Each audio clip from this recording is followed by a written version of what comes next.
혹시 오늘 또 이렇게 제가 강의를 시작함에 있어서 셋째 날과 넷째 날 또 다섯째 날에 대해서 오늘 공부하게 됐나이다.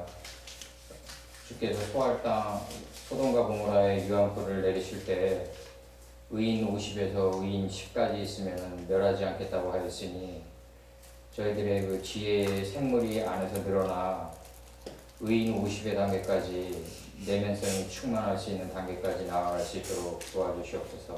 아멘. 거룩하고 거룩하신 우리 주 예수 그리스도 이름 받들어 기도드렸사옵나이다. 아멘. 저번에 계략했던 그 셋째 날에 대해서 제가 잠깐 얘기를 드리면은 그 셋째 날에서는 이제 그 가장 중요한 게 그 풀, 하나님의 말씀을 정확히 아는 지식의 풀, 이게 나가고요. 그 다음에 인식과 분별에 씨를 맺게 하는 채소, 그 다음에 이 분별을 했으면은 옳고 그름을 분별했으면 옳은 거를 신속히 행하는 열매를 행하는 나무. 그러니까 예수님께서 그 소경의 눈을 뜨게 해주시니까 이제 뭐가 보이냐 그러니까 이제 걸어다니는 나무들이 보이나이다. 걸어다니는 나무들은 누구냐? 결국 사람일 뿐이 없는데 결국 우리가 조직을 이끌 때나 어떤 사람과의 만남 속에서 반드시 이별이 오는 이유는 뭐냐면 다른 거 다 차치해두고라도 바르지 못하기 때문에 그래요. 우리가 남녀지간의 사랑은 뭐 비록 좀 육신적인 사랑이기 때문에 좀 하나님의 사랑과 다르지 않을까 이렇게 생각하지만 그렇지 않아요. 제가 좀 안타깝게 생각하는 게 이제 좀 옛날에도 좀 최진실이나 이렇게 좀 무적행에 사로잡혀가지고 자살하는 여인들의 그 마음을 보면은 그 뭐가 있냐면 내가 저번에 얘기했는지도 모르겠지만은 떠나간 뭐 돌아가신 분을 내가 여기서 얘기하는 게 그렇지만 떠나간 뭐 조성민 씨가 뭐 그렇게 안타깝겠어요. 최진실 입장에서는. 근데 이제 최진실 씨의 그 마음속 장난에 최진실 씨가 속을 수밖에 없는 경우는 그 떠나간 조성민이를 자꾸 그리워하는 그 마음에 속는 것 같은데 알고 보면은 조성민 씨가 영원히 자기 곁에 있어야 된다는 그 자기 바램, 그게 붕괴당하기 때문에 괴로운 거라는 거죠. 그러니까 결국 있죠. 이게 뭐냐면 이 무적행에 사로잡히면은 자꾸 허물을 자각시키고 이래가지고 이 자기가 생명의 주관자 역할을 하는 데까지 간다는 거죠. 굉장히 위험한데 근데 이제 이 무적행 물 밑에 뭐가 있냐면 예수님의 66권이 있는데 이 무적행을 걷게끔 해줘야 돼요. 허튼처럼 걷어내도록 해줘야 되는데 근데 이제 이거를 정확히 알려면은 이제 우리가 밖에서도 진리를 실현하는 교사를 이제 하나님이 갖다 붙여가지고 정확히 아는 지식의 풀, 인식과 분별의 씨를 맺게 하는 채소, 인격의 열매 맺는 나무 단계까지 나아가게끔 해줘야 된다. 이게 바로 출애굽기다. 우리가 에집트를 지금 다들 어떻게 알고 계신지 중동의 한 일부가 알고 계신지 모르겠지만 아프리카예요. 이 에집트는 걱정과 근심과 고통이란 말이죠. 어근이. 이 걱정과 근심과 고통에서 우리가 해방되고 여기서부터 자유하려면 뭘 가지고 있어야 되냐면 하나님의 말씀을 정확히 아는 지식의 풀과 인식과 분별의 씨를 맺게 하는 채소와 인격의 열매 맺는 나무 이 3요소를 가지고 나아갈 수 있어야 된다. 요거에 2장에서 넷째 강의 비유가 나올 때 셋째 강은 히데겔이라고 했다. 그러니까 구스가 둘째 강은 구스인데 둘째 강은 기혼인데 이 기혼이 무지야를 깨고 나오는 강이다 이거죠. 무지야를 깨고 나오는데 둘째 강이라고 표현한 건 뭐냐면 무한한 반복을 통해서 깨고 나온다. 사람은 한 번에 무지야를 못 깨고 나온다. 왜? 이게 다니엘서의 꿈의 분석 같은 걸 보면은 느부갓네살의 밑둥이 잘리고 이 그루터기만 남겨놓는단 말이죠. 그리고 말씀의 교통처로 싸매었더라도 짐승의 속성이 단번에 사라지지 않고 7대가 지나면서 사라져간단 말이에요. 그리고 베드로후서 2장 22절을 보면 돼지가 누운 자리에 또 눕고 개가 토한 걸 다시 먹는단 말이죠. 이게 개도 한 번 맞은 골목을 안 지나가는데 꼭 사람만이 지나가요. 그래서 이 사람이 그래서 우리가 제거해야 될 거는 뭐냐면 답보적인 역사를 제거해야 되는데 저번에도 얘기했지만 그 컨벤셔널 히스토리를 디스포즈 오버 해야 된다, 제거해야 된다고 저번에도 얘기했어요. 제가 EH카의 와리지 히스토리를 통해서. 그러니까 우리가 여기서 하나님의 말씀을 정확히 아는 지식의 풀이 들어오면 자연히 풀이 인식과 분별의 씨를 맺게 하는 쪽으로 나간다. 인식과 분별의 씨를 맺게 하는 쪽으로 나가니까 자연히 옳은 행동을 밀어낸다. 우리가 그 사도 바울의 탄식이 있잖아요. 위에 내가 원하는 것을 하지 않고 원치 않은 그것을 한단 말이죠. 이게 내가 50대까지 왔던 그 신앙의 딜레마였어요. 근데 그 근간에는 뭐가 있냐면 내가 뭘 하려고 했던 그게 굉장히 강했다는 거죠. 이제 우리가 하나님의 말씀이 정말 신령한 줄 알면요. 자기는 좀 이렇게 예를 들어서 우리가 아주 쉽게 예를 들자고요. A라는 사람의 단점이 보여요. 우리가 교회 생활을 할 때. 그러면 그 사람을 나오지 말게 하라 뭐 이런 마음도 들 거예요. 아마 연합해서 막 해코지할 수도 있고 소외시킬 수도 있고 왕따시킬 수도 있고. 근데 그러한 방법으로 가지 말고 저 사람 안에도 하나님이 있단 말이죠. 내 안에도 있고 이게 서로 나가내란 말이죠. 분명히 저 사람 안에 하나님이 있단 말이죠. 무적의 물 밑에 태움의 물 밑에 깊숙한 곳에 하나님이 분명히 계신단 말이죠. 그럼 저 사람이 저런 A라는 단점이 이 계달의 장막 같은 이 단점을 안에 하나님의 뜻은 뭘까? 혹시 저 사람의 단점이 내 단점은 아닐까? 혹시 내 단점이 거울처럼 저 사람의 단점을 통해서 투영된 건 아닐까?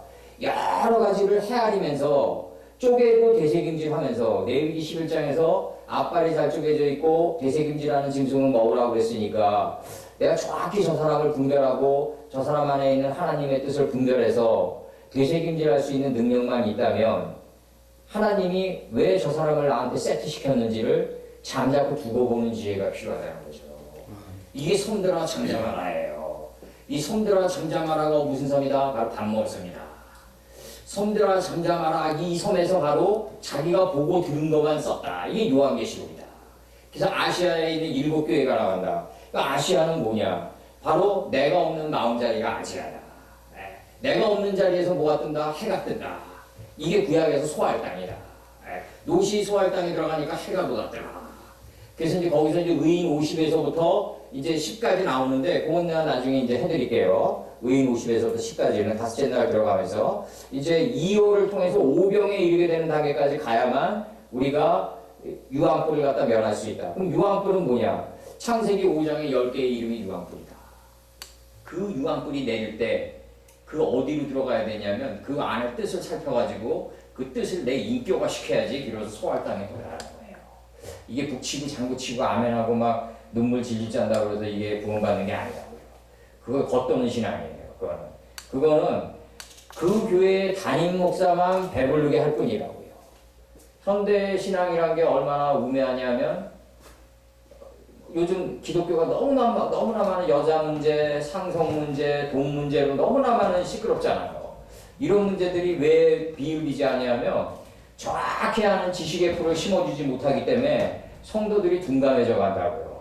마치 시켜다고 우리 당회장을 비판하고 우리 당회장의 단점을 보면 마치 하나님에 대한 엄청난 거역을 하는 듯한 두려움이 온단 말이죠. 우리는 그렇게 되면 안 되고 말씀을 가르친 사람이 있다면 말이죠. 그 말씀이 내가 여기서 말씀을 정확히 줬잖아요. 그럼 나의 단점이 보여야 돼요. 나의 단점이 보이고 내 단점을 뚫고 들어가면서 그걸 넘어 들어가면서 저 사람 안에 있는 하나님의 삶을 살펴야지 하나님의 뜻을 살피는 게 이게 진정한 말씀이지 당회장의 단점을 못 보게 하는 게 이게 무슨 말씀인가요? 이게. 그건 말씀이 아니라 일반 지식보다도 못한 거예요. 그거는. 그래서 여기서 이게 셋째 날에서 출애굽하려면 뭘 가지고 있어야 된다? 하나님의 말씀을 정확히 아는 지식의 풀과 그 다음에 인식과 분별의 씨를 맺게 하는 채소와 인격의 열매 맺는 나무 이 세 가지를 가지고 내가 이걸 나갔을 때 비로소 타인과의 합리적인 조화를 깨할 수 있다. 내 저번에도 얘기했지만 하늘의 뜻을 깨닫고 또 땅의 지리를 깨달았다고 해도 인화가 없으면 절대로 뜻을 이룰 수 없다. 그래서 제일 중요한 게 이 세상에서 제일 큰 사람이 누구다? 지식이 좀 짧더라도 자기를 죽일 줄 알고 있는 지식으로도 자기를 죽일 줄 알고 주위의 사람들과 화목하고 조화를 이룬 사람이 제일 큰 사람이에요. 그게 최고의 지식이에요. 예. 그래서 기레아라가 헤브론 땅 아낙 사람이 최고의 큰 사람이다. 이 다툼과 분쟁이 끊어진 사람이 최고의 큰 사람이라고요. 내 안에서 다툼과 분쟁이 끊어지고 주위 사람들과 합리적인 조화를 꾀하면서 나갈 줄 아는 사람, 이자가 진정한 리더라고요. 예. 그래서 14절에서 제가 읽어드릴게요. 이제 13절 한 번 더 읽어드릴게요. 땅이 풀과 각기 종류대로 각기 종류대로입니다. 우리는 여기서 말씀이 나가더라도 다 각기 종류대로 지면에 스며들 수밖에 없어요. 우리가 1인칭적으로. 예. 그래서 땅이 그 레미네후, 레미네햄 이렇게 나가는데 원판으로 그거는 뭐 아실 필요 없고 여기서 한글 성경으로 왜 각기 종류대로인가? 우리는 말씀이 동일하게 나가도 각자 살아온 삶이 다르다. 다른 부모로부터 또 다른 환경으로부터 또 다른 교육과 또 전공 과목도 다 다르고 이런 다른 관심사 속에서 우리는 커왔기 때문에 하나님의 말씀이 들어가면 각기 종류대로 지면에 스며들 수밖에 없다. 이 말은 무슨 말이냐면 엄중한 책임이 따르는 거예요. 1인칭적으로 자기가 책임져야 돼요. 개인의 역사는. 그래서 땅이 풀과 각기 종류대로 씨 맺는 채소와 각기 종류대로 씨 가진 열매 맺는 나무를 내니 하나님 보시기에 좋았더라. 이제 풀, 채소, 인격의 열매 맺는 나무 요 세 개가 다니엘서에서 총리 3명이다.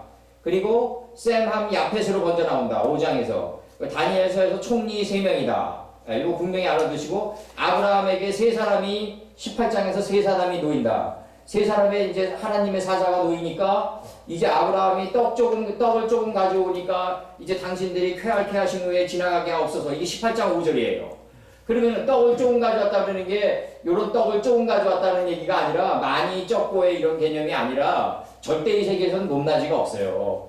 이게 그 카네기가 죽을 때 40억 달러를 내놓고 그 다음에 이제 외대 앞에 김밥 장사를 하는 할머니가 30억을 내놨어요. 죽을 때, 돌아가실 때. 그러면 이게 30억 대 40억 달러면 엄청난 갭이 생기잖아요. 이 볼륨이. 근데 절대의 세계에서는 그렇게 판단 안 해요.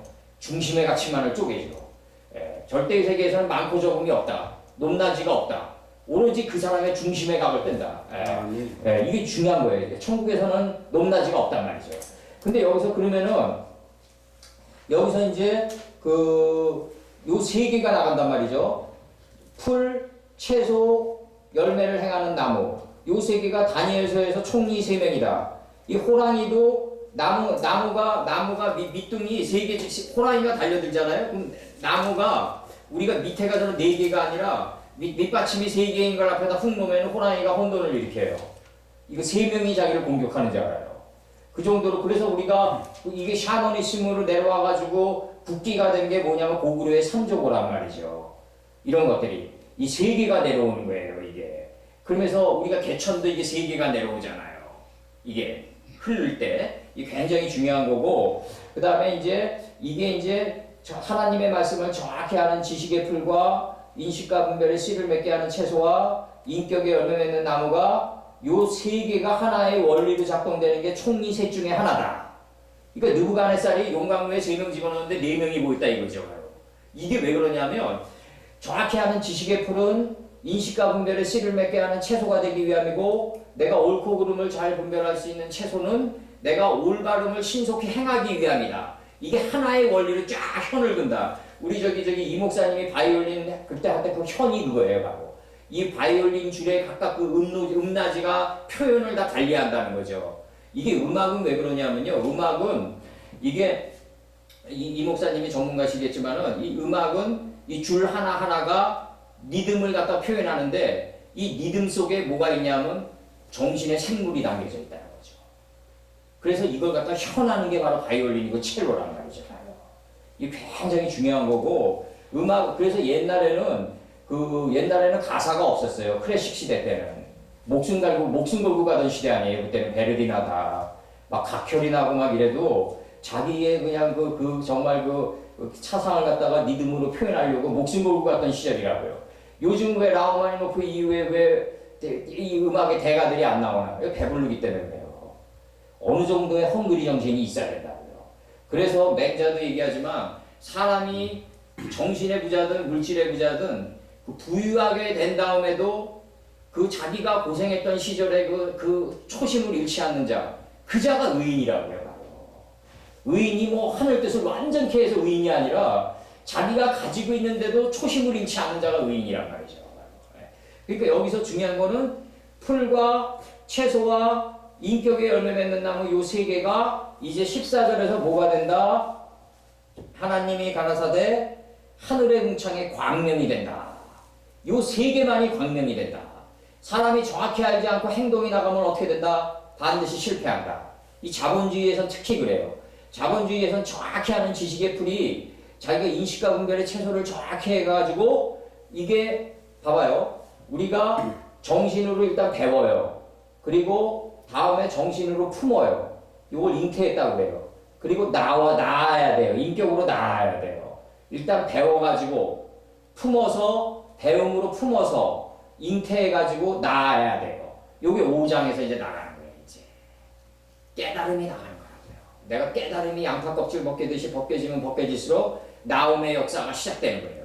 그러면 왜 100에서부터 900까지 영토가 펼쳐지냐고? 우리 거 아닙니다. 예, 우리 거는 몇십 세로 끝납니다. 이제 정확히 하는 지식의 풀, 인식과 분별에 씨 맺는 채소, 인격에 열매 맺는 나무가 이제 광명체로 들어간단 말이죠. 등대랑 촛대로 들어간다고요.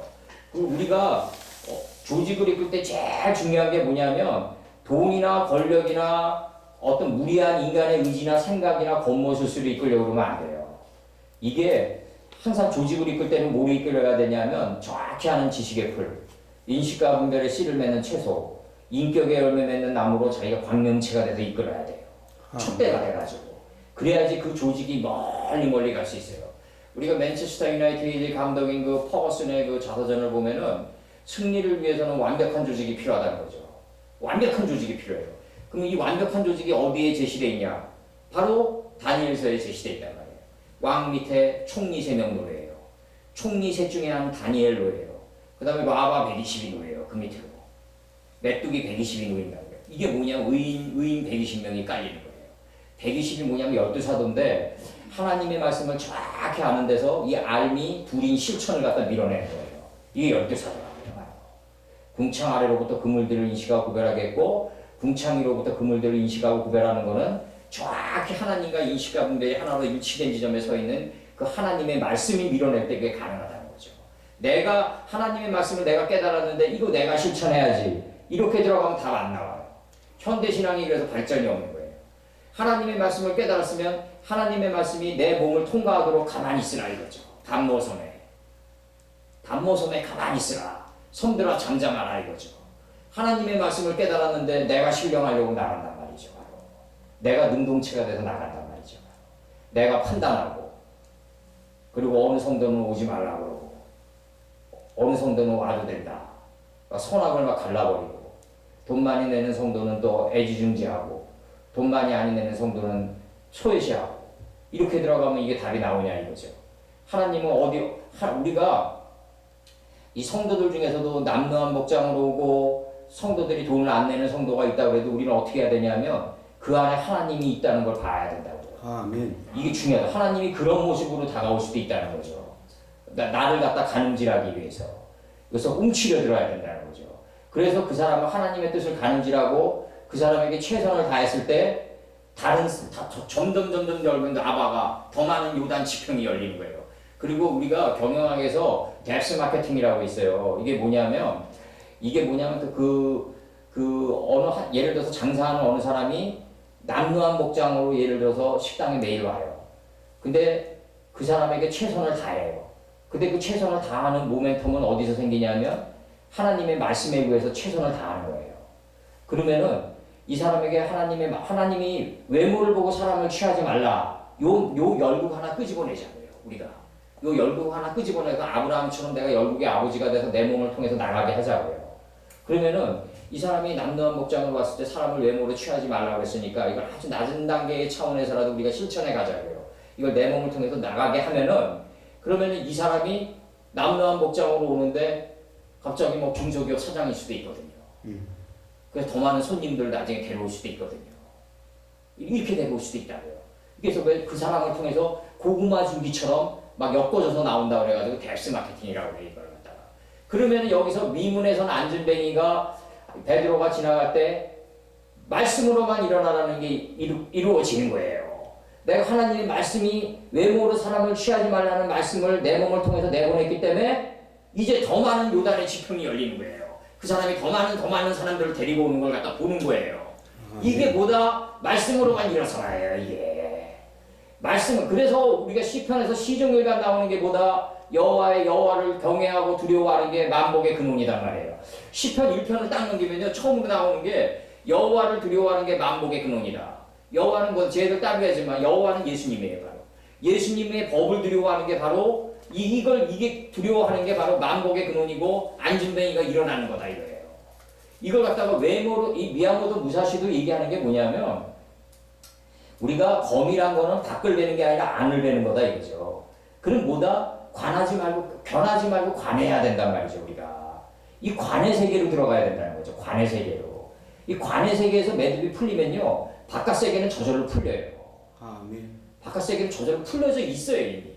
그 바깥 세계를 먼저 자기 안을 갖다가 조화롭게 못하고 밖을 다스리려고 나가면은 고구려 역사처럼 필패한다. 반드시 필패해. 예. 그래서 여기서 하나님이 가라사대 하늘의 궁창에 광명이 있는데 이 광명이 100에서 900세의 영토다. 이 5장에서 100세의 900세의 영토로 드러나요. 광명이 있는 이유는 뭐다? 뒷문장이 해석한다. 주야를 구분하는 거다. 주야를 구분하는 거다. 주야는 뭐 때문에 줬죠? 우리가 말씀의 빛을 깨닫기 위해서 주를 줬어요. 낮. 1장 5절에서 말씀의 빛을 깨닫기 위해서 낮을 줬다. 이게 시간이다. 이게 주예요. 그러면 벨라 호세크 카라 이제 무지를 깨닫기 위해서 그가 선포했는데 라일라를 선포했다는 거예요. 히브리어로. 라일라가 역경과 고난이란 말이죠. 우리가 야예요. 밤야자. 밤야자. 그러면 야인데 그 안에 복이 있단 말이죠. 하나님은 항상 어디다 복을 숨겨놨다? 복이 복으로 다가오잖아요. 그러면 이게 함석훈의 그 뜻으로 보는 한국 역사에서 함석훈 선생님이 뭐라 그러죠? 단 복숭아 씨를 먼저 먹으면 쓴 씨를 나중에 먹게 된단 말이죠. 인생이 꼭 그와 같아요. 이게 복숭아 살을 먼저 먹으면요 쓴 씨를 나중에 먹게 돼요. 우리가 어떻게 해야 된다? 쓴 씨를 먼저 먹고 살을 나중에 먹어야 된다고요. 우리가 인생을 살 때 이게 합리적인 지혜란 말이죠. 우리가 뭔가 다가올 때 복이 복으로 다가온다. 이거 비틀즈가 65년도에 내놨던 파이트 앨범에서 해피니스 이즈 완번이라고 해요. 행복은 따뜻한 그 권총, 복과 같다 이거예요. 행복의 옷을 입고 다가온다. 이거 뭔가 이상하다. 행복은 어떻게 다가와야 된다? 바로 고난과 나의 피와 땀과 눈물과 이런 거를 열정을 쏟아낼 수 있는 그러한 걸 요구하는 모습으로 다가와 줘야 된다. 또 스텝스키가 얘기하는 게 뭐죠? 바로 어느 젊은이가 50억을 갖다 복권이 당첨을 받았다. 그 사람은 50억 원어치 미래가 박탈당한 거예요. 50억 원어치 미래가 없는 거라는 거죠. 50억 원이 뭐예요? 뭐 100억 원어치 미래가 없는 거죠. 한국의 그 옛날에 역삼동에 그 강남 일대에 그 농사 짓는 사람들이 왜 다 죽었냐면 그 갑자기 부자가 돼가지고 인생의 패턴이 흐트러져서 그래요. 이게 돈을 다스릴 수 있는 내면에 의인 50이 있으면 안 멸망하리까? 의인 40이 있으면 안 멸망하리까? 지금 의인 40의 단계로 들어가는 거예요. 의인 30은 했어요. 의인 30이 뭐죠? 그 땅에 풀과 씨 맺는 채소와 인격의 열매 맺는 나무가 그 땅에서 나가는 게 의인 30의 단계예요. 이 단계가 있으면 왜 소돔과 고모라가 멸망당하겠냐고요.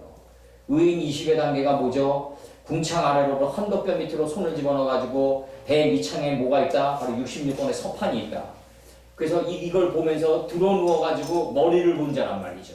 그 야곱이 47장 31절에서 헌덕뼈 밑에 손을 넣어가지고 침상머리에 누워가지고 머리를 보니까 요셉이 예수님이에요. 자기 자식이 아니라.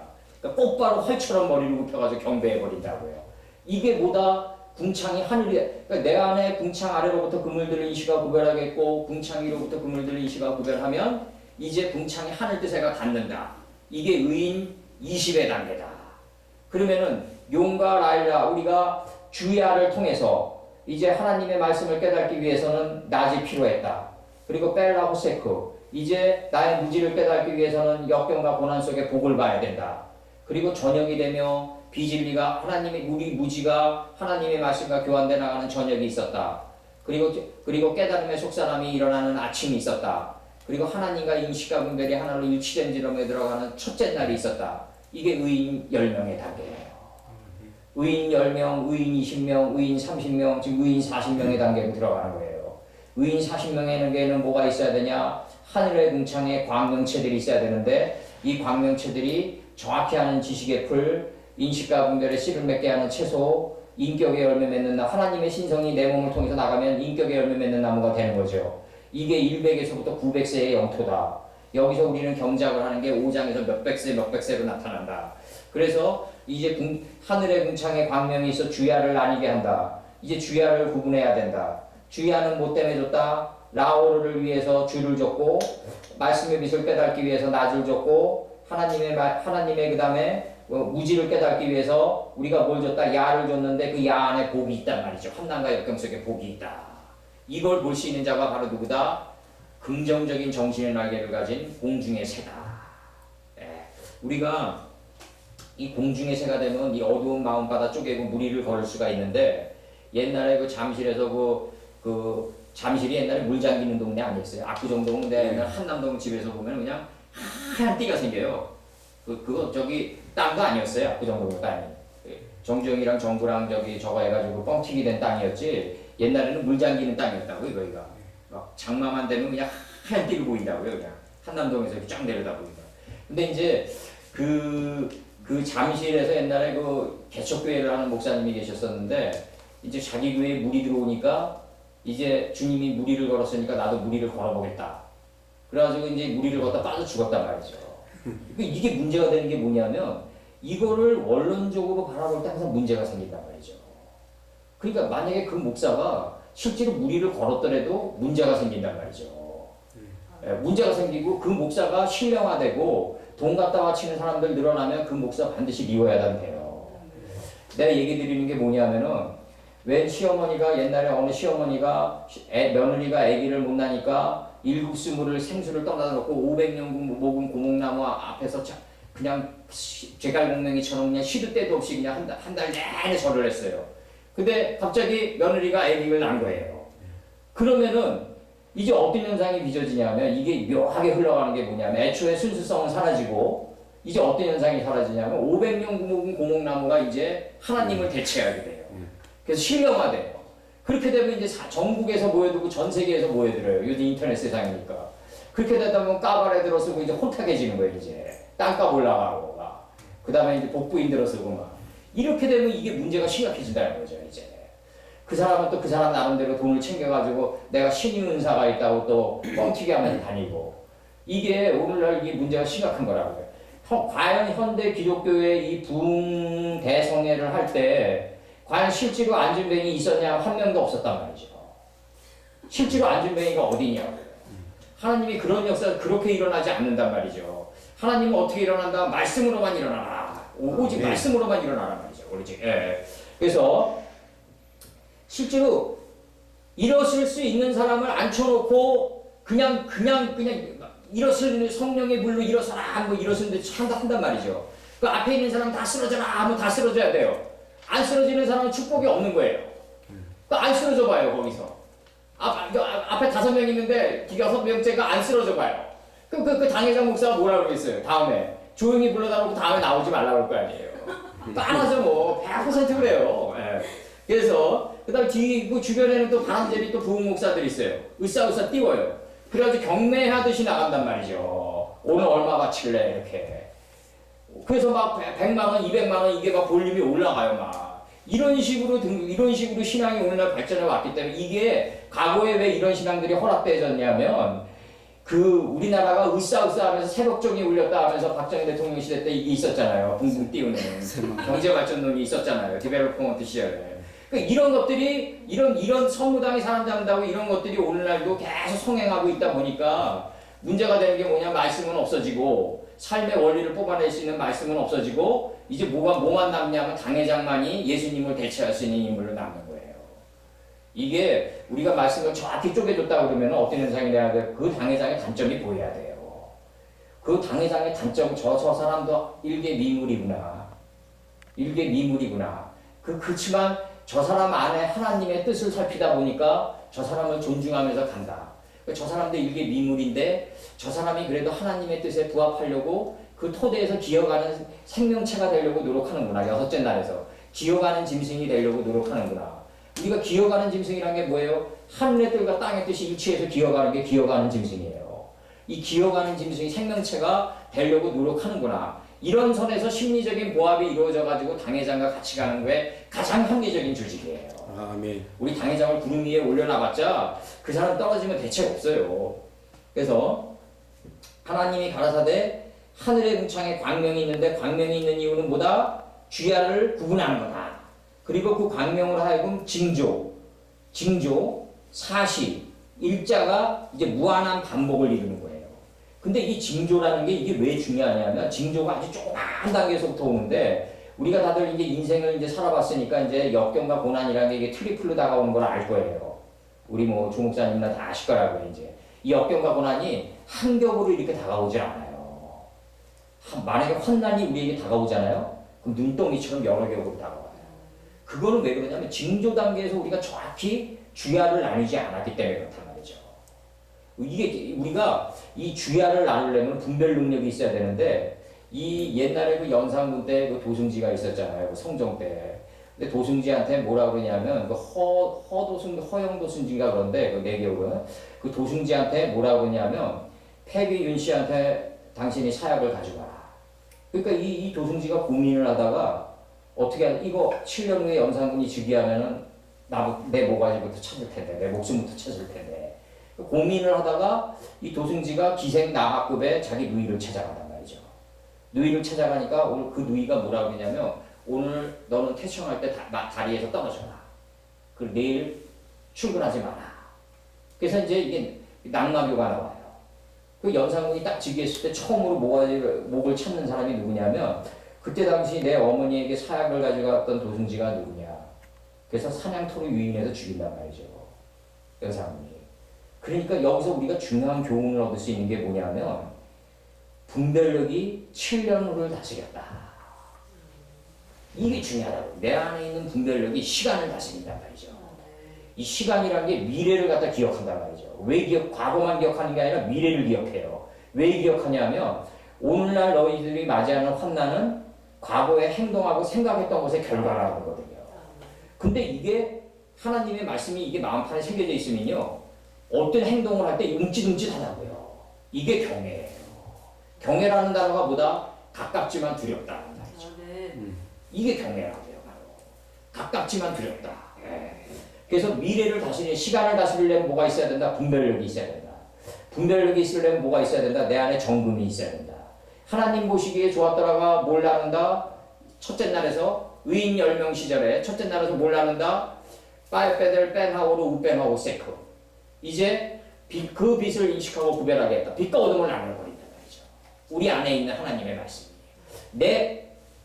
이게 이제 우리가 여기서 잠깐 얘기 드릴게요. 그 사르트르 존재함이라는 책을 보면은 뭐라 그러냐면 그 데카르트 합리주의 철학에 대해서 비판을 한단 말이죠. 사르트르가 뭐라고 비판을 하냐면 그 서양의 철학은 이제 나는 생각함으로써 존재한다는 거예요. 이 말은 이제 사르트르의 논리로 이해하면은 나는 사물의 본질을 의심해 봄으로써 존재한다는 말과 동일하다. 그러나 이제 그러면 서양 철학에서 얘기하는 얘들이 이제 헬레니즘 철학서부터 내려오는 이 뿌리들을 내가 이제 근간을 갖다 계속 강타하는 게 뭐냐면 그럼 얘네들이 리즌에서 이제 인간의 이 리즌에서 얘네들의 철학의 기초를 두고 흘러왔는데 그럼 자기 생각을 의심해 볼 수 있는 전반성적 곡기터는 뭐냐 이거죠. 자기 생각을 의심해 볼 수 있는 앞전자가 있어야 될 거 아니에요.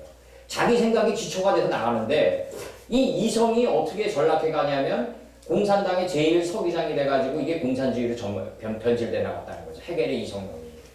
그러니까 헤겔의 이성론이랑 마르크스의 리버럴리즘이란 이 좌파 리버럴리즘이랑 사실 이게 한태라고요. 이게 뿌리가 한태라고요. 그러면 우리가 이 리즌이라는 게 내 생각이 저 사람을 판단해 버린단 말이죠. 그럼 내 생각이 맞았냐 안 맞았냐는 뭘로 판단하냐 말이죠.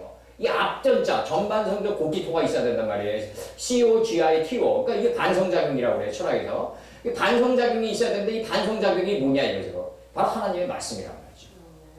이 하나님의 말씀으로 나를 쪼개야지. 나를 쪼갰을 때 내가 저 사람의 엘로와 엘테바, 엘여호수아 자꾸 이러는 게 뭐냐면 이게 방향전치사 여호수아에게 노아에게 자꾸 이렇게 우리가 번역을 해서 그렇지 노아 안에 있는 하나님에게예요. 원래 정확히 번역하면 엘로아니까 엘테바. 그러니까 노아 안에 있는 하나님의 뜻을 살펴라. 그래서 엘로아가 엘테바 이렇게 방주를 향하여 노아를 향하여라는 번역이 이제 나중에 나간다고요. 우리가 하나님 우리가 어떤 사람을 볼 때는 항상 뭘 살펴야 된다. 그 사람의 단점을 뚫고 그 사람 안에 있는 그 사람 안에 무적의 물 밑에 있는 하나님의 뜻이 뭘까? 요거를 되새김질하는 자가 바로 하나님의 말씀을 받은 자 그리스도인들의 삶의 자세다. 굉장히 중요한 거고 여기서 우리가 징조 단계에서 우리가 알려면은 어떤 단계에서 있어야 되냐면 이 여호수아 때 우리가 엘리야 때 분명히 이 비가 오기 전에 작은 뭉게구름이 미세한 뭉게구름이 일어나거든요. 그 미세하다가 뭐냐면 자기 자신을 다스리다란 말이죠. 저번에도 얘기했지만 자기 자신을 다스린 자가 결국 조그마한 변화를 보고도 방향 회전을 할 수가 있다. 그러니까 자기 자신을 다스리지 못하면 아무리 눈덩이 같은 징조가 다가와도 감지를 못한다. 이게 굉장히 중요한 거고 그래서 셋째 날에서 풀, 채소, 인격의 열매 맺는 나무가 넷째 날로 이제 광명이 들어오면서 다시 쪼개지는데 징조, 사시. 이 사시는 뭐다? 내가 봄에 있는지, 여름에 있는지, 가을에 있는지, 겨울에 있는지를 정확히 쪼개고 들어가야 된다. 예, 이게 굉장히 중요한 거고 젊은이들이 왜 인간 의지의 역동성을 그렇게 좋아할까? 그건 아직도 자기네들이 나뭇가지가 푸르르다는 거를 갖다가 생각하고 있는 건데 그 푸르름이 얼마나 가겠어요, 우리. 정말 정조의 그 책사였던 홍구경이가 원주로 귀양 가면서 한 말이 화무 11홍인데 11붉은 꽃이 없는데 내일 겨울에 우리가 누렇게 나뭇가지가 떨어져가지고 앙상한 가지만 남았지 어떻게 하냐고요. 이걸 준비하는 게 개미인데 개미의 히브리어 뜻이 뭐다? 지혜다. 개미에게 지혜를 배우라고요. 그래서 징조와 사시. 내가 여름에 있더라도 어떻게 된다?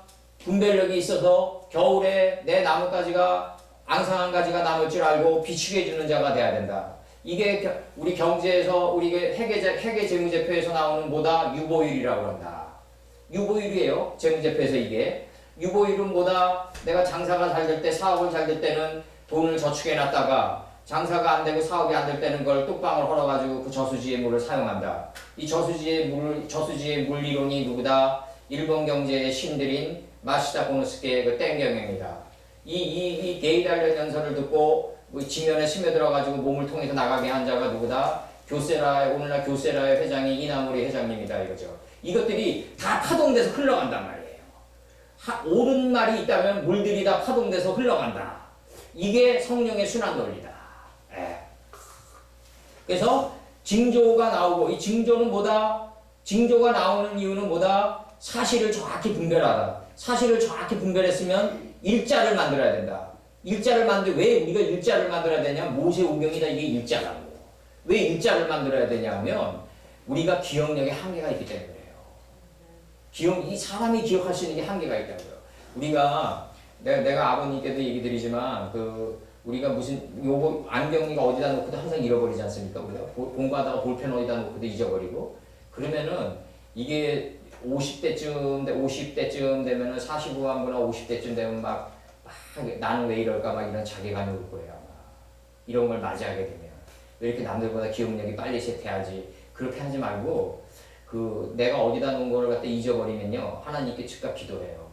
내 앞에 보이게 해달라고. 그럼 즉각 보여요. 무슨 뜬구름 잡는 샤머니즘 같은 얘기냐? 그렇지 않아요. 내가 볼펜 같은 거 어디다 놓였다. 내가 돈이 부족하다. 그럼 돈을 보이게 해달라고 기도하라. 그리고 징조와 일조와 사시, 징조와 일자와 사시를 갖다 갖추라고요. 백만장자를 부러워할 게 아니라 백만장자가 갔던 그 길이 있어요. 발자취 기록을 쫓으면서 백만장자의 자세와 백만장자가 갔던 그 길을 갖다가 내 인격화시키면은 곧바로 그 사람에게 들어왔던 물들이 자기에게도 돌아와요. 약간의 시차뿐이지. 뜬구름 잡는 얘기가 아니라고요. 우리가 돈이 부족하다 하면 돈을 보이게 해달라고 기도하라고요. 볼펜이 부족하면 볼펜이 보이게 해달라고 기도하라고요. 즉각 보인다고요. 하나님 나 어디다 돈 써야 됩니다. 보이게 해주십시오. 보인단 말이죠. 내 안에 있던 것들입니다. 내 안에 있던 것들이라고요. 뜬구름 잡는 얘기 한다고 생각하지 마세요. 그래서 하나님이 가라사대 하늘의 궁창에 광명이 있는 이유는 뭐다? 주야를 나누게 하는 거다. 그 광명으로 하여금 징조와 사시와 일자와 연한을 이룬다. 징조와 사시와 일자, 이 일자를 만들어야 돼요. 내가 일기도 쓰고 항상 기록을 해야 돼요. 일자를 만들면 이게 무한히 반복된다. 왜 무한히 반복될까요? 우리는 무한한 반복 속에서 결국 비범에 이르게 됩니다. 우리는. 젊은이들은 무한한 반복을 권태로 착각하지만 진정한 창조란 것보다 어제 한 올바름을 오늘 다시 하는 게 창조예요. 그게 진정한 창조라고요. 그게 진정한 그 하나님의 믿는 자의 삶의 도리란 말이죠. 어제 한 일을 오늘 다시 한다. 아멘. 예, 내가 그 디자이너 아르마니를 왜 좋아하냐면 우리나라 대표적인 그 디자이너가 그 앙드레김이 있고 유럽에는 이제 아르마니가 있단 말이죠. 이 조지 아르마니가 왜 대단한 그 철학가이자 디자이너냐면 조지 아르마니의 철학은 뭐냐면 복잡한 점과 선을 다 덜어냈단 말이죠. 간결함의 미학이란 말이죠. 자기가 그렇게 얘기해요. 나는 자연의 순환 논리를 그대로 적용했다. 이거는 잡스의 그 핸드폰 디자이너에서도 그대로 드러나요.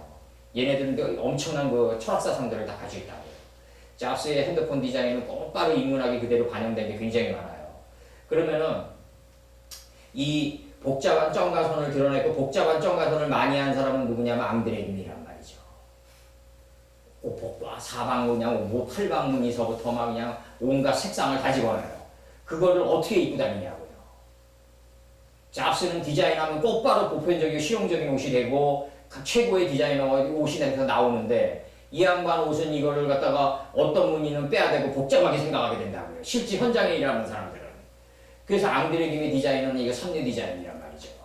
이거는 노자가 봤다 그러면 유위예요. 이거는 자기 욕심을 채우는 디자인이고 아르마니 디자인은 자기 욕심을 덜어내는 간결함의 미학이란 말이죠. 그래서 이 사람 철학에서 마지막으로 얘기하는 게 뭐냐면 나는 어제의 아름다움이 내일의 아름다움을 오늘의 아름다움, 어제의 아름다움이 내일의 아름다움을 만들어간다는 거죠. 그러니까 오늘의 선행, 오늘의 하나님과 일치된 삶을 살아가는 우리가 바로 내일의 아름다움을 만들어 나간다. 이게 바로 궁창이다. 저번에 종목사님 궁창이 뭐냐고 물어봐서 내가 그 문자를 보내다 전화번호가 날라갔어요. 그래서 못 보냈는데 그래서 이 궁창이 뭐냐면 우리가 그 공인인증서를 치잖아요. 공인인증서를 치면은 이게 뭐냐면 1%, 100%까지 이게 버퍼링이 되잖아요. 이게 쫙 이게 궁창이에요. 이게 궁창이에요. 이게 보다 쫙 하면서 떻게 덮어온다고요. 그러면 람에게 두아냐에는 보다 야다와 칠라다. 정확히 하는 지식이 이게 지혜의 응달을 만들어간다. 뭘 통해서 만들어간다? 용과 라일라를 통해서 만들어간다. 시간과 역경과 고난을 통과하면서 지식이 지혜의 응달을 만들어간다. 그래서 야다와 람에게 두아냐에는 뭐다? 야다와 칠라다. 이 야다와 칠라가 뭐다? 바로 잣나무들이다. 잣나무로 그래서 강주를 만드는 거예요. 아멘. 네. 이게 굉장히 중요합니다. 정확히 하는 지식이 용과 라일라를 시간과 역경과 고난을 통과하지 않으면 지혜가 안 된다. 지혜의 응달이 된다. 그래서 지식이 지혜의 응달로 변하면서 버퍼링이 돼가는 거다. 궁창화돼 간다. 이게 궁창화돼 가면서 이게 바로 잣나무로 방주를 만들어가는 거다. 네. 이거 굉장히 중요한 포인트고요. 15장에 또 그 광명이 하늘의 궁창에 있어. 이제 광명이 하늘의 궁창 안에 있어요. 이번에는 땅에 비친다. 알하레츠 안에 비친다. 성장한 토대에 비친다 이거죠. 바로 알하레츠에 뭐가 비친다? 광명이 비친다. 그러니까 없는 사람은 광명이 비쳐도 그게 광명인지조차 모른다 이거죠. 알하레츠가 돼야 된다. 이 알하레츠가 히브리어로 보다 이게 성장하는 토대다. 정확히 얘기하면 이끌어 올려지는 토대다. 이끌어 올려지는 토대는 뭐다? 토대는 공중으로 올라가야 돼요. 부부지간의 만남도 그렇고 친구지간의 만남도 그렇고 너희가 대회와 날짜와 성에는 섬기나 날짜 잡고 섬긴다 이거죠. 정말 하나님의 뜻인 인이의 신은 버렸다 이거죠. 내가 옛날에도 내가 한 10년 전까지만 하더라도 이 추석날 막 시골로 몰려가지고 막 날짜 잡고 부모님 찾아뵙는 걸 굉장히 내가 이해를 못했어요. 내가 아니 이게 특별한 날 날짜 잡고 부모님을 찾아뵙나? 그냥 평일날 찾아뵙면 되지 않나? 이걸 뭘 날짜를 잡고 섬기냐 이거죠. 자기를 키워준 부모님을. 요즘 젊은이들은 개를 키우는 한이 있더라도 부모에게 10만 원짜리 한 장 주는 것도 아까워하는데 나 그런 것들이 잘 이해가 안 가요. 지금도 그런 것들이 이해가 안 간다고요. 그러니까 이게 뭐냐면 알하레츠는 보다 인이 예신의 이 토대는 어떻게 해야 된다? 공중으로 올라가야 된다. 공중으로 올라가야 된다. 그래서 이게 한글 성경은 그냥 두리뭉실하게 땅에라고 번역되어 있어요. 땅에. 이게 히브리어는 뭐다? 알하레츠다. 성장한 토대는 어디로 올라가야 된다? 공중으로 올라가야 된다. 내 인이 예신, 내 여기 있는 저 목사님들이랑 그 앞으로 우리가 계속 죽을 때까지 만나면서 저 사람을 믿을 수 없다는 불신이 올라가면 안 되잖아요. 신이란 거는 믿을 신이 올라가야지. 이 믿을 신은요, 뭐로 덧입어 가야 되냐면 예로 덧입어 가야 돼요. 예가 없는 신이라는 게 없다고요. 그러니까 노자가 공자한테 얘기했던 대로 당신의 예는 그건 기계적이고 자비적인 얘기고 내가 원하는 예는 흐르는 물처럼 자연스러운 예를 바란다고 그러지만 그게 내 저번에도 얘기했지만 기계적으로 억지로라도 해봐야지 자연스러운 예로 간다고요, 우리가. 내가 항상 얘기했지만 눈에 보이는 신앙이라도 제대로 해야지 눈에 안 보이는 신앙 단계로 우리가 갈 수 있다는 거죠. 그러니까 내가 사도 바울의 논 중에서 얘기하는 게 뭐냐면 이면적 유대인, 표면적 유대인 가리지 말라는 거죠. 내가 사도 바울을 내 마음 땅에서 만나면 얘기하고 싶어요, 이런 거는. 이면적 유대인, 표면적 유대인 뭘 가르냐 이거죠.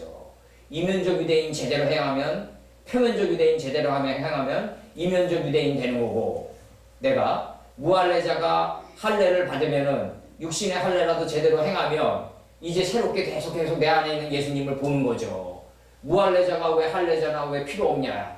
새롭게 태어나신 이만 왜 필요하냐? 무할례 단계에서 할례 단계에서 마음가죽을 매는 단계에서 점점 가면서 라사인 예수님을 보는 거죠, 우리가. 그러면서 알하레츠 돼가는 거죠. 그걸 자꾸 주관과 객체 이런 거로 가르지 마라. 그거는 잘못하면은 신앙이 성숙한 사람들에게는 위험한 글이다. 나 그렇게 보고 있어요, 지금. 예. 근데 내 말을 지금 뭐 이상하게 들을 수도 있는데 이 앞으로 이 동영상을 보면서 근데 그게 아니라 이면적 유대인, 표면적 유대인, 주관과 객체 이런 거 가리지 마라. 절대의 세계에서는 너와 나의 구분이 없다. 높낮이가 없다. 남녀 구분이 없다. 중심의 가치만이 존재한다. 그리고 낮과 밤의 구분도 없어요. 밤 안에 이미 낮이 들어가 있어. 그리고 위아래 구분도 없다. 위가 이미 아래 들어가 있다. 궁창 아래 환덕뼈 아래 손을 넣으니까 어떤 게 나온다? 침상 머리가 드러났다. 이 머리가 뭐다? 태초의 뜻인 예수님이란 말이죠. 예. 그럼 머리는 어디 들어가 있는다? 우리 무적의 물 밑에 이미 들어가 있다. 위가 아래고 아래가 그 위다 이거예요. 예. 그거를 하나로 보면서 가져야지 그게 참된 신앙입니다. 참된 신앙입니다. 예. 자꾸 물리적인 이슈로 보게 된단 말이죠. 그런 글을 보게 되면. 신앙의 발전 단계에서는 그런 글이 필요하다. 그러나 신앙의 완성 단계에서 궁창이 하늘이 된 사람이 바라볼 때는 중심의 가치만이 답을 떠서 맞출 수 있다. 예. 중심의 단계에서는 뭐가 필요하다? 바로 환덕뼈, 그 다음에 어깨 이런 것들이 필요한 거예요. 책임지는 자세 이런 것들은 다 하늘의 것들이에요. 다. 예. 그래서 여기서 보면 하나님이 두 큰 강명을 만드사 큰 강명으로 낮을 주관하게 하세요. 큰 강명. 이 큰 강명이 뭐다? 바로 라오르를 위해서 용을 준 거다. 하나님의 말씀의 빛을 깨닫기 위해서는 뭘 줬다? 낮을 줬다. 이건 커져야 된다. 버퍼링이 돼가야 된다. 그러면 1%부터 100%까지 버퍼링이 돼서 궁창화돼 간다. 그럼 무지는 어떻게 된다? 소멸된다. 어디까지 소멸되냐? 점의 자리까지 소멸된다. 이게 소활당이다. 먼지 자리까지 소멸당한다. 이게 바로 소활당이고 막내고 말죄다. 네. 그리고 이게 잘 보여요. 이게 그리고 18장 5절에서 창세기 18장 5절에서 아브라함이 하나님의 사자 3명에게 떡을 조금 가져온 그 떡이다. 조금 가져온 떡이 돼야 된단 말이죠. 많이 가져오면 안 된단 말이죠. 조금 가져온 떡이 뭐다? 바로 고운가루 한수가 곧바로 다음 문장에 나온다. 고운가루 한수가 바로 소재다 이거 소재.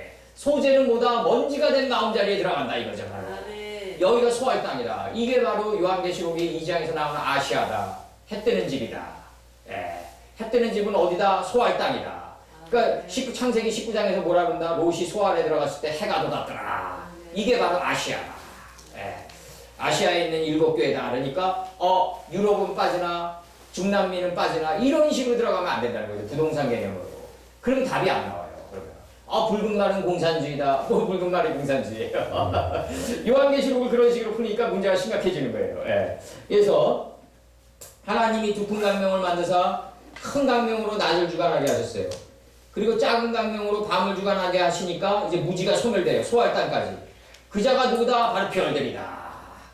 그러니까 연예인들이 스타라고 그러는데 그게 무슨 스타들이냐고요. 그 사생활도 제대로 정립이 안 된 애들인데 내가 볼 때 이 다스리는 삶이라는 게 전혀 없는 집단들인데 걔네들이 무슨 스타냐고요. 별들이 스타가 별 아니에요. 별이란 건 뭐냐면 지혜를 승하게 하고 무지를 점의 자리까지 소멸시킨 자가 별들이다. 이게 노자가 도덕경에서 그토록 얘기했던 허의 실체에 들어간 자다 이거죠. 빈배에 들어간 자다. 빈들의 승자다. 이게 바로 별들이다. 지혜를 승하고 무지를 소멸시킨 자다. 이게 바로 별들이다. 이게 잘 기억하셔야 돼요. 이게 지금 의인 40의 단계 나가는 거예요, 지금. 이 의인 40의 단계를 기억하고 있어야 돼요. 그래야지 소돔과 고모라의 유황불을 피할 수 있다고요. 우리가. 정확히 알으셔야 돼. 그래서 그 다음에 하나님이 그것들이 별들이죠. 궁창에 두어 아르바레츠를 비춘단 말이죠, 이제. 이 궁창이 토대가 올라가